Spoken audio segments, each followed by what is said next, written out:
What is going on, guys? In today's video I will show you the best Southern Totem warrior build in Path of Exile 2. If you are looking for this build on the website, then click my link in this video description or the pinned comment. So this is a very unique build where we are going to be combining bunch of different setups into one big powerhouse, which on top of it is standing the ancestral warrior totem with the Southern skill. Right now this is the top 1 warrior build in the game. However, it is not the cheapest and will require for you to use both weapon sets and assign specific skills to specific items, but the general idea behind our gameplay is to place down the totems while using two two-handed weapons with the Giant's Blood Keystone, which all of this will result in a screen-wide explosion and you're having the ability to not only one-shot bunch of enemy groups but also bosses.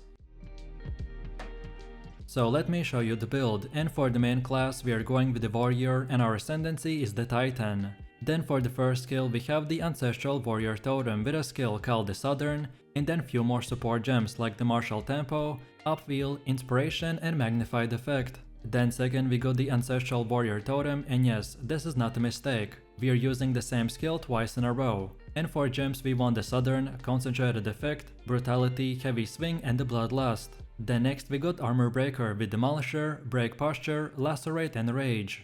Next we have shield charge with unbreakable, maim and stomping ground. Next we got the blink with ingenuity and arcane tempo. Then next we got the grim feast with clarity, precision and vitality. Next we got the time of need with fast forward. And finally we are using orb of storms with persistence, fawn of blood, fawn of rage and fawn of mana. Most of the setup is structured around using our warrior totem with the Southern to delete enemies in split seconds, so we use gems and skills that will support and increase their duration and damage, while the rest are powerful buffs and utility skills that usually get activated in the background. Also, on top of this, our build is not your run-of-the-mill super simple beginner setup, so this time which skills will be bound to what weapon will also matter, and that's why both for ancestral warrior totems we want to bind to the weapon set 1. Then armor break and shield charge we want to bind to the weapon set 2.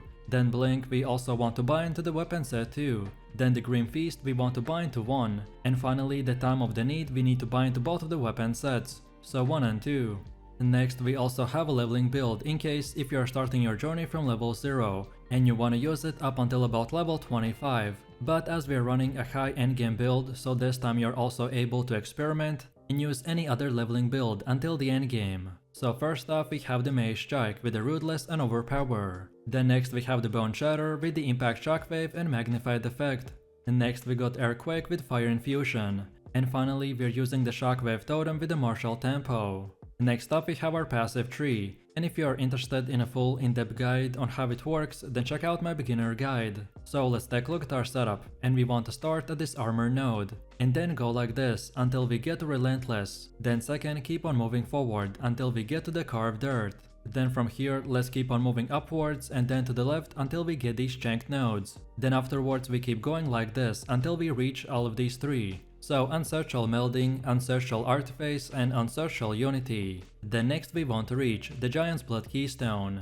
And then from here you want to go all the way up here, and only from this point and onwards you can unlock the rest of the nodes in whatever order you prefer. All of these nodes that we got are very useful, but the ones I mentioned have the top priority, as they're the most important ones to acquire early on in the game, to make our build functional, and then later on the priority doesn't really matter that much.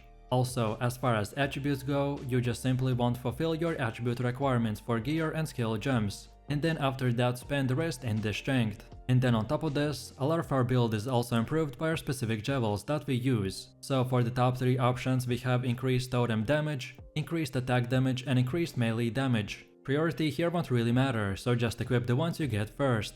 And then now let's go all the way to the middle again, and for ascendancy build, this is what we have. So at the beginning you want to unlock the Colossal Capacity. Then second, get the Hulking Form, which will massively increase the power of our passive tree. Then third, get the Crushing Impacts. This will significantly make your time easier to stun the enemies. And also this will drastically increase your survivability. And then finally we want to get to the Earthbreaker, which gives us a chance to aftershock with the totem. So basically we are going to be able to use the same slam skill twice in a row, and thus increase our DPS even further. So feel free to use the exact same path as we have right here, and don't forget to check this video's description to find the link for this website, and this should make it easier for you to follow the path.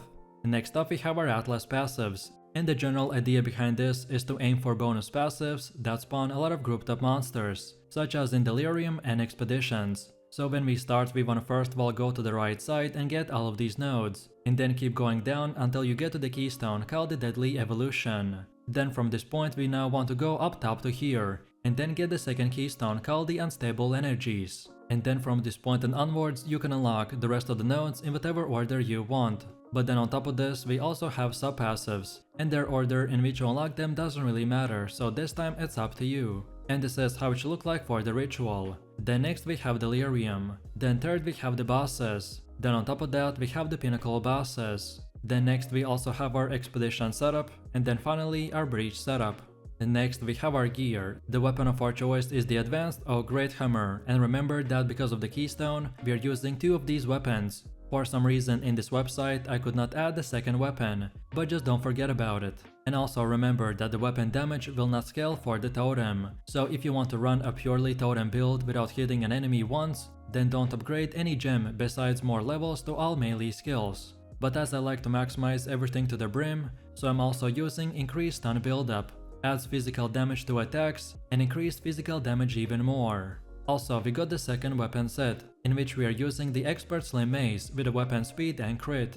And for more we need increased physical damage, increased attack speed and mortar strength. And for his offhand we are going with the Svalin. The shield is not required, but I recommend to get it if possible. But no matter what you choose for the bonus stats, we want to go with more armor and max block chance. Then for helmet we have Adzir's Disdain. This is not required, however it is the best in slot for sure. This is mainly meant to obtain high energy shield, so try to look for something similar. Then for chest we have the Expert Hexer's Robe with energy shield. And for more we want max life, max energy shield, increased energy shield as well as fire and cold resistance.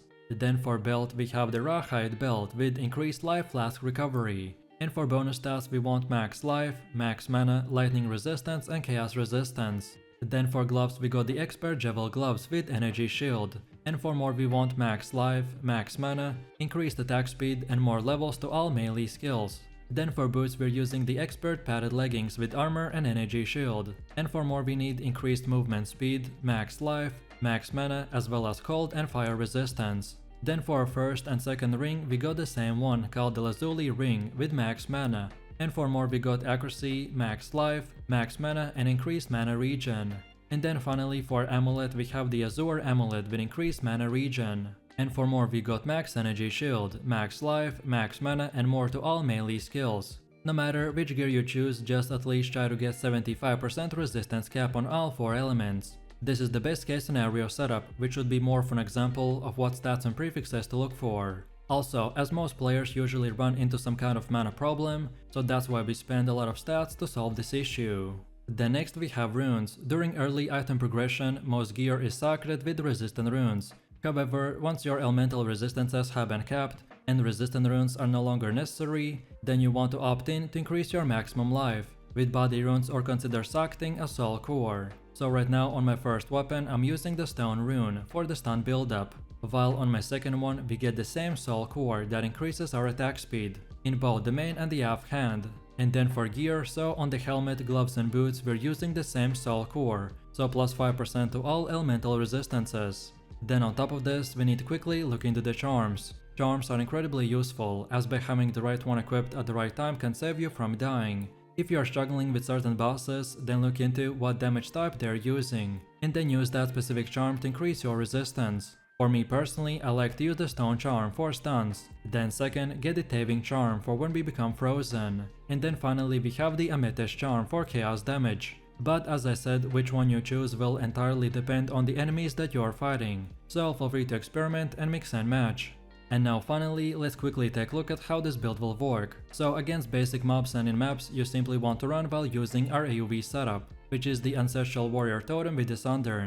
This skill is so powerful and buffed up that most of the time they will die right away, even before we get to them. And then second, against bosses, this time we want to start the fight by using the Orb of Storms, and then stand in it, so then we could start gaining the rage. Then afterwards, right away use the Ancestral Warrior Totem with the Sunder. And then lastly we want to use the Armor Breaker to break the enemy's armor, which then is consumed to guarantee a critical hit on Ancestral Warrior Totem in the Southern setup. So let me know what you think about this build in the comments below. If you enjoyed it, then you definitely don't wanna miss my top 3 best warrior builds video, where I showed even more powerful builds. So click the screen now and I'll see you in the next one.